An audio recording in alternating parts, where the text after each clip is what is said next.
Eros, mau tanya apa Ros? Itu di TikTok itu kan lagi rame tentang family DNA itu Family kan. tree. Tentang family tree DNA yang katanya itu tidak valid karena ada beberapa data yang setelah disinkronkan itu katanya tidak sinkron. Itu bagaimana itu Pak Dokter Sugeng? Solusinya gimana? Itu gini ya, kalau pertanyaan ke sebuah lab itu pertanyakan siapa scientific advisor-nya. Jadi semacam supervisor scientific. Kedua, protokolnya. Protokol itu kan standar. Ada 5 atau 6 lah protokol itu yang dipakai family tree apa. Terus apa? Itu aja. Jadi tingkat presisinya juga harus tahu. Namanya tes DNA itu kan ada coverage 15 kali, 30 kali, 50 kali. Kita tanyakan gitu loh. Cuma kalau family tree itu testingnya kan hasilnya ada 2, ada SNP, ada STR. Kalau nggak ketemu SNP terakhir, itu bisa dihitung dengan STR terakhir. Mereka kan menyajikan datanya. Kalau kita kirim ke mereka ya kita harus mampu baca datanya. Kalau nggak mampu gimana? Bayar konsultan. Kalau nggak yakin, menurut kita salah, ya kita uji di lab lain untuk pembanding. Contoh Misalnya ke YSEC atau ke Dante, atau kalau nggak yakin itu lembaga komersial, ya ke BRIN sana gitu. BRIN itu punya Indonesia. BRIN punya Indonesia, punya pemerintah, walaupun mungkin lebih mahal karena dia bukan lembaga komersil.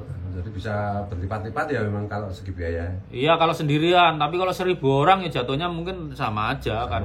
Satu alat tuh nggak bisa jalankan satu orang, langsung jebret banyak gitu. Sekali read tuh untuk banyak orang gitu. Jadi kalau ke lembaga pemerintah jangan sendirian, rame-rame. Jadi itu ya.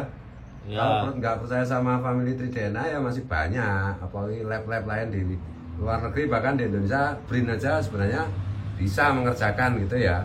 Iya gitu aja. Jangan jadi alasan untuk ngeles tidak mau tes DNA gitu loh. Yang penting itu dikritisi protokolnya, harus ngerti. Jangan kritik perusahaannya. Perusahaannya itu udah ada sertifikasinya. Kita protokolnya gimana. Dan satu lagi nih, kalau dalam penelitian biasanya ngambil sampel itu kan tenaga ahli. Kita swapping sendiri itu juga jangan curang. Mentang-mentang pengen jadi keturunan nabi, tetangganya diambil pipinya. Jangan gitu. Itu kalau mau jujur tuh ya bahan dari dalam pipi kita, dari mulut kita, jangan ambil dari punya orang lain gitu. Tes DNA itu butuh kejujuran loh ya. Sekarang perusahaannya jujur, kitanya nggak jujur. Ya. Terus ada juga pertanyaan kan kadang orang bilang kalau Balawi itu kan dinyatakan Yahudi. Terus yang bikin tes DNA itu kan juga Yahudi, itu gimana itu Pak solusinya? Nggak masalah, Yahudi emang pinter-pinter. Peneliti itu boleh salah, nggak boleh bohong. Walaupun entah dia Yahudi, ateis, Islam, nggak boleh bohong.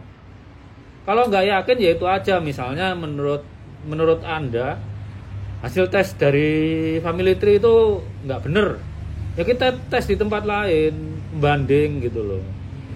Kalau di family tree misalnya 15 kali read ya, 15 kali baca, ya kita tempat lain minta yang 30 kali baca, ya memang keluar duit. Orang kerja kan ya butuh gaji, wajar lah gitu. Enggak, ini yang perlu digarisbawahi itu Yahudi itu memang pinter-pinter ya. Yang suku nomor 1 sampai suku nomor 12. Tapi masalahnya kan Balawi itu suku nomor 13, kok ada yang pinter? Kau yakin 13? Siapa ngerti 16? Masa aja belum tahu nomor berapa kok. Ora, intinya bukan di situ dokter, intinya itu apa ras Balawi yang pinter, yang berjasa untuk ilmu pengetahuan di dunia internasional. Kita ono toh? Nggak tahu, belum yakin saya. Tapi yang jelas nyumbang Hitler. Kalau yang apapun. keturunan Nabi Ismail itu kan Nabi Ibrahim kan kita doakan tiap sholat. Ya. Kalau ini bukan ya? Itu nggak masuk, bukan keturunannya Nabi Ibrahim gimana? Oh, jadi Balawi bukan keturunan Nabi Ibrahim, bukan keturunan Nabi Ismail ya? Kalau garis laki-laki bukan, cuma garis perempuan itu kita nggak tahu, nggak ada buktinya. Sampai mereka membuktikan yo, kita anggap nggak terbukti gitu aja. Iya. Jadi garis perempuannya mungkin ya cuma nebeng sampai ke Nabi Adam atau Nabi Ismail, itu nebeng orang Nusantara itu. Oke, Dokter Sugeng, terima kasih.